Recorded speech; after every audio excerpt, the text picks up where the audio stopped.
Coach, that was a thrilling win tonight. 2 for the Steel this weekend, and what an improvement a week makes. But as a staff, what do you guys take positively and negatively, or at least in a growth mindset, heading into next week? Well, we can't complain about the results. Getting 4 points on a weekend in this tough division is extremely crucial, especially in regulation.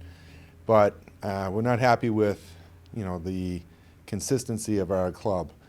We had a good start, kind of took our foot off the gas pedal, and when the game gets tight, we want people to step up and make plays, settle things down, because the game is about momentum.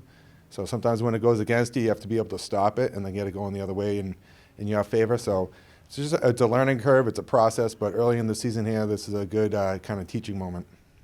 Yeah, we've had a lot of them so far, and you're right, because in the third, 2 power play chances did score in the power play, but then you could see the momentum shifting and eventually led to a go-ahead goal, and it wasn't until late, obviously.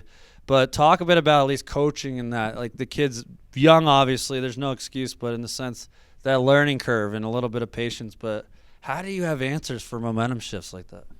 Well, again, the boys can feed off of your energy as a coach. So, staying calm and just stressing the right things, staying the course.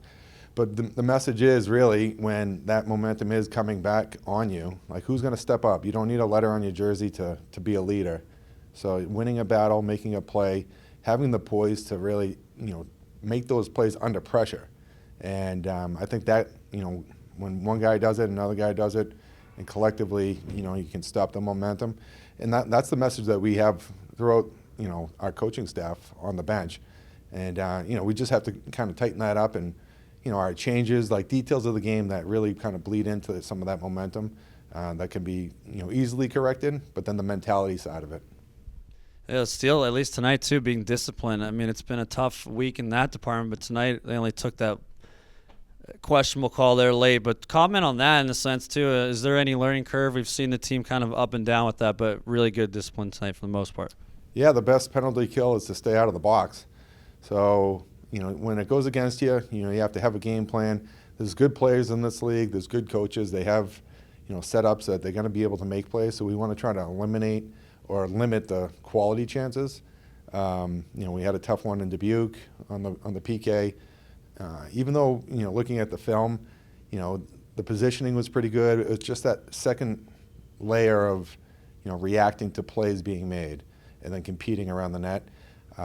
So we put a game plan in place, and tonight, unlucky bounce off a stick for one of their goals. But I thought overall that the boys are doing a really good job at kind of adapting to kind of different looks and different styles that we might want to do according to our opponent. So, and again, it's still relatively early in the season, but specialty teams are huge. They can win and lose you games. Yeah, we've seen that lately. Coach, thanks for your time. Enjoy the rest of your weekend. All right, thank you.